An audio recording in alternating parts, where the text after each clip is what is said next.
Friends, आज मैं आपको बताना चाहूँगी what is implant dentistry and when to go for implants, यानी कि इम्प्लांट डेंटिस्ट्री क्या है और हमको कब इम्प्लांट्स के लिए जाना चाहिए।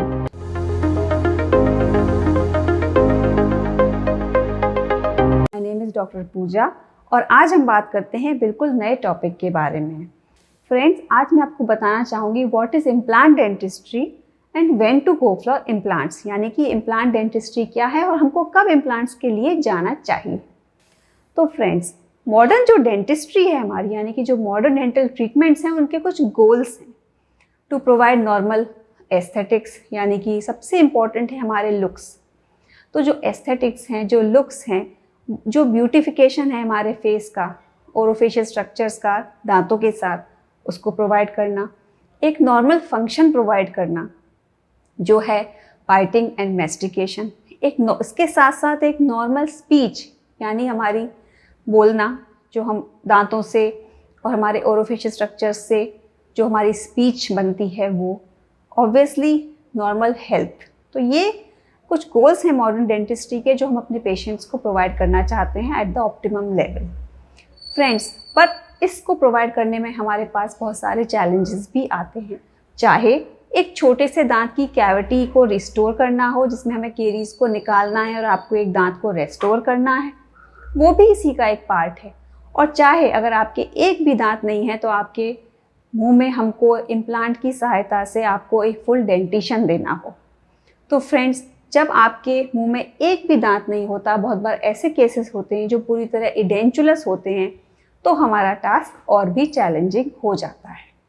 बट फ्रेंड्स, हमारी डेंटिस्ट्री किसी भी इंजरी हो या कोई प्रॉब्लम हो, उससे रिगार्डलेस आपके जो डेंटल जो भी प्रॉब्लम है, उसके लिए हम अपनी तरफ से पूरी तरह से आपको एक ऐसा ट्रीटमेंट प्लान देना चाहते हैं जो लॉन्ग लास्टिंग हो और फुली फंक्शनल हो। तो फ्रेंड्स, बने रहिए हमारे साथ और हम आज और जानते हैं डिटेल में इम्प्लांट डेंटिस्ट्री के बारे में। आइए जानते हैं कि इम्प्लांट डेंटिस्ट्री यूनिक क्यों है। ये यूनिक इसलिए है क्योंकि हम आपके स्टोमैटोग्नेटिक सिस्टम को ये इम्प्लांट्स दे रहे हैं रिगार्डलेस ऑफ एनी इंजरी और डिजीज टू द स्टोमैटोग्नेटिक सिस्टम। और फ्रेंड्स, अब ये जानते हैं सबसे इम्पॉर्टेंट कि हमको इम्प्लांट्स के लिए क्यों जाना चाहिए। First of all friends, because aging process delay हो गया है and the people are living longer. आपको क्या पता है कि अलेक्जेंडर द ग्रेट ने 17 साल की उम्र में वर्ल्ड को कॉन्कर कर लिया था और तब जो लाइफ एक्सपेक्टेंसी थी वो सिर्फ 22 साल थी। पर फ्रेंड्स, 1910 से बहुत सारी रिसर्चेज ये बोलती हैं कि 1910 से हमारी लाइफ एक्सपेक्टेंसी बढ़ती जा रही है और करंटली एक healthy male, non smoking male की एज 65, रिटायरमेंट की एज के पास्ट भी उसकी लाइफ एक्सपेक्टेंसी देखी गई है। और अगर वो हेल्दी मेल है तो वो एक्सपेक्ट करते हैं कि उससे ज़्यादा वो 20 साल तक और उसकी लाइफ रह सकती है।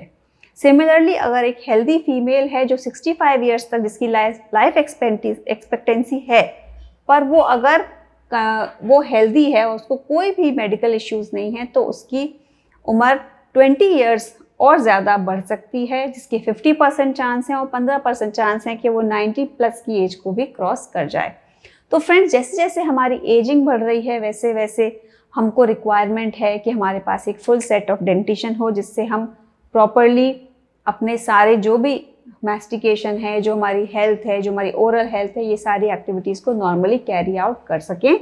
और हमारे एल्डरली पीपल भी बहुत एक्टिव हैं आजकल, उनकी सोशल लाइफ बहुत एक्टिव है और कोई भी ऑब्वियसली विदाउट डेंटिशन के रहना नहीं चाहता है।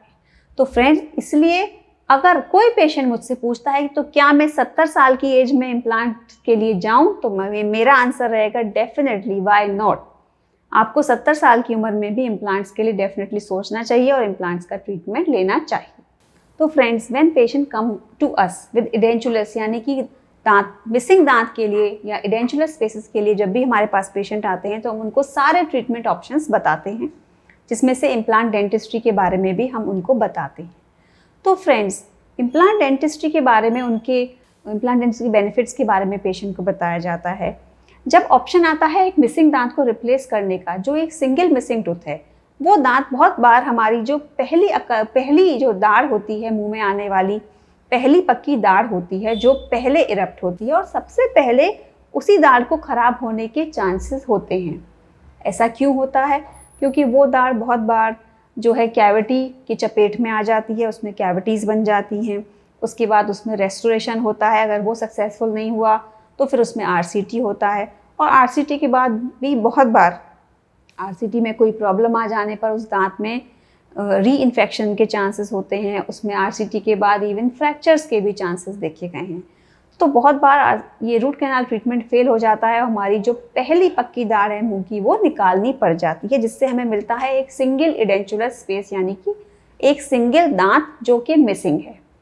अब अगर ये मिसिंग दांत की स्पेस बहुत दिनों तक बिना किसी दांत के रह जाती है तो इसके अपने एक कॉन्सिक्वेंसेस हैं, जिन्हें मैं आने वाले वीडियोज़ में आपके साथ डिस्कस करूँगी। इस सिंगल मिसिंग दांत के लिए आपके डेंटिस्ट आपको ट्रीटमेंट ऑप्शंस देते हैं। बहुत कॉमनली वो होता है एक 3 यूनिट ब्रिज, जिसमें हम आपके एक दांत को रिप्लेस करने के लिए साइड में 2 दांतों को यूज़ करते हैं एज अ अबटमेंट।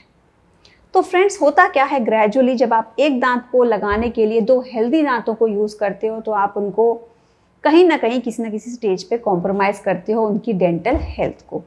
और बहुत बार ये पाया गया है रिसर्चेज में, स्टडीज़ में, कि वहाँ पर जो 3 यूनिट ब्रिज हम देते हैं तो अबटमेंट्स के नीचे बहुत बार इन्फेक्शन, सर्वाइकल मार्जिन पे खाना फंसना, फूड लॉजमेंट, माइन्यूट खाने के पार्टिकल्स पाए गए हैं जो इवेंचुअली मार्जिनल केरीज में रिजल्ट करते हैं और आपके जो 2 अबटमेंट हैं उनके भी फेल होने के चांसेस समय के साथ साथ बढ़ते जाते हैं। बिकॉज पहले वो हेल्दी टूथ थे पर आपने उनको अबटमेंट बनाने के लिए उनकी हेल्थ के साथ कॉम्प्रोमाइज़ कहीं ना कहीं किया है।